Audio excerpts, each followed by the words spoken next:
રાજકોટ શહેરમાં છેલ્લા કેટલાક દિવસોમાં થયેલી ગંભીર અકસ્માતોની ઘટનાઓ ચિંતાજનક બની છે.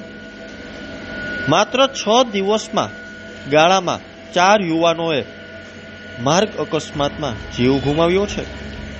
Hemu Gadhvi hall, DMart, university road અને ક્રિસ્ટલ મોલ નજીક બનેલ આ ઘટનાઓએ રસ્તા સુરક્ષા પ્રત્યેના પ્રશ્નોને ફરી એકવાર જીવંત કરી દીધા છે.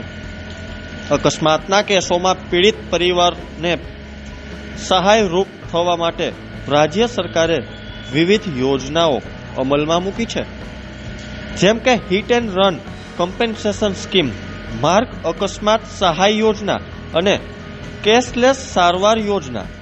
આ યોજનાઓ દ્વારા સરકારનો હેતુ માત્ર આર્થિક સહાય પૂરું પાડવાનો જ નથી, પણ રસ્તા પર સલામતી પ્રત્યે જાગૃતિ લાવવાનો પણ છે. ત્યારે જો અમારો ખાસ અહેવાલ. બહુ સરસ પ્રશ્ન છે. ઓછા લોકોને આની જાણકારી હોય છે અને આ માધ્યમ દ્વારા વધારે ને વધારે લોકોને જાણકારી મળે અને સરકારી યોજનાનો લાભ લે, એ બહુ ઉત્તમ બાબત છે. પહેલી, hit and run compensation scheme. અકસ્માત કરી અને વાહન ભાગી જાય, પોલીસ ડિપાર્ટમેન્ટ દ્વારા પૂરતા પ્રયત્નો દ્વારા જો વાહન તપાસ કરવામાં આવે અને વાહન ડિટેક્ટ ના થાય, વાહન આઈડેન્ટિફાઈ ના થાય, એટલે પોલીસ ડિપાર્ટમેન્ટ તપાસના અધિકારી એક નિર્ણય ઉપર આવે કે આ વાહનને નો કેસ છે, એ સમરીમાં આપણે ફાઇનલ કરીએ છીએ કે અત્યારે વાહન મળી આવતું નથી. આવા કિસ્સામાં વાહન જ્યાં અકસ્માત થયેલો હોય વાહનનો, એ વિસ્તારના મામલતદારને એક ફોર્મ નંબર 1 અને ફોર્મ નંબર 4માં એપ્લિકેશન કરવાની હોય છે. જો વ્યક્તિ ગંભીર ઈજા પામેલી હોય તો વ્યક્તિ પોતે અરજી કરે, અને જો કોઈ વ્યક્તિ મૃત્યુ પામી હોય તો એનો પરિવાર અરજી કરે. અરજી કર્યા બાદ આની પ્રોસિજર ખૂબ જ સહેલી હોય છે, અને જો વ્યક્તિનું મૃત્યુ થયું હોય તો એને 2 લાખ રૂપિયા કમ્પન્સેશન મળે, અને જો એને ભારે ઈજા થઈ હોય તો એને 50,000 રૂપિયાનું કમ્પન્સેશન મળે.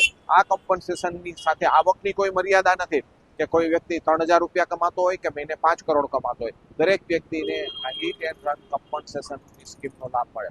તમને જાણીને આનંદ થશે, આખા ગુજરાત રાજ્યમાં સૌથી વધારે કમ્પન્સેશન સ્કીમ જો ચૂકવેલી હોય તો રાજકોટ જિલ્લામાં છે.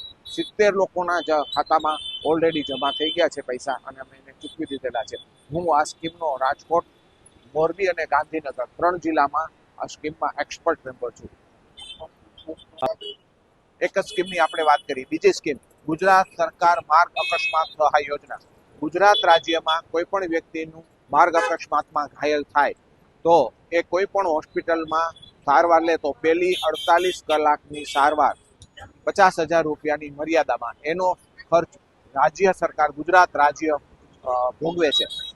લગભગ દર વર્ષે રાજકોટ જિલ્લામાં આવી આ સારવારના 1 કરોડ રૂપિયા જેટલી રકમ આ સારવાર માટે ચૂકવાય છે. આ સારવાર કોને મળે? માત્ર ગુજરાત રાજ્યમાં એનો અકસ્માત થયેલો હોય એ કોઈ પણ હોસ્પિટલમાં જાય, સરકારી હોસ્પિટલમાં, ટ્રસ્ટની હોસ્પિટલમાં જાય, કોર્પોરેટ હોસ્પિટલમાં જાય કે ખાનગી, એને માત્ર એવું કહેવાનું, મારે ગુજરાત સરકાર અકસ્માત સહાય યોજનાનો લાભ લેવો છે. તો હોસ્પિટલમાંથી એક ફોર્મ હોય છે, ફોર્મમાં માત્ર એમની સહી અને સાક્ષીની સહી લેશે. એને કોઈ પણ જાતનો એક પણ પૈસો ચૂકવવાનો હોતો નથી કે સરકાર એમને પણ પૈસા આપવાના નથી વિક્ટીમને. હોસ્પિટલે જે બિલ મૂકેલું હોય એ બિલ મુજબ એનું પેમેન્ટ ત્યાં બિલ મુજબ થઈ જાય છે. તો આ ગુજરાત સરકાર અકસ્માત સહાય યોજના બહુ ઓછા લોકો જાણે છે. ફરી પાછું, પહેલી 48 કલાકની 50,000 રૂપિયાની મર્યાદામાં આ સરકાર, ગુજરાત સરકાર એનો ખર્ચ ભોગવે છે. હા, તો એના માટે પદ્મકુંવરબા હોસ્પિટલના જે ડીન છે એને નોડલ ઓફિસર બનાવેલા છે. એને તરત એની ફરિયાદ કરવી જોઈએ, ત્યાં રજૂઆત કરવી જોઈએ કે ભાઈ મારે આ સ્કીમનો લાભ લેવો છે તો મને આ સ્કીમનો લાભ આપતા નથી. પણ એને પેલી 48 કલાકની મર્યાદા છે. સાથે ત્રીજી એક સ્કીમ છે, જે સ્કીમ હજી ગુજરાત રાજ્યમાં અમલમાં આવી રહી છે. ભારત સરકારે કેશલેસ ટ્રીટમેન્ટ સ્કીમ રજૂ કરેલી છે, ગોલ્ડન અવર કેશલેસ ટ્રીટમેન્ટ સ્કીમ. કોઈ પણ વ્યક્તિ જો માર્ગ અકસ્માતમાં ઘાયલ થાય તો જે એમ્પેલ્ડ હોસ્પિટલ કરેલી છે આ કેશલેસ ટ્રીટમેન્ટમાં, એ કેશલેસ ટ્રીટમેન્ટમાં એ એડમિટ લેવા જશે તો પેલા 7 દિવસની સારવારનો 1.5 લાખ રૂપિયાની મર્યાદાનો ખર્ચ ભારત સરકાર ભોગવે છે. એમાં પણ કોઈ વિક્ટીમની આવકની મર્યાદાની કોઈ લિમિટ નથી.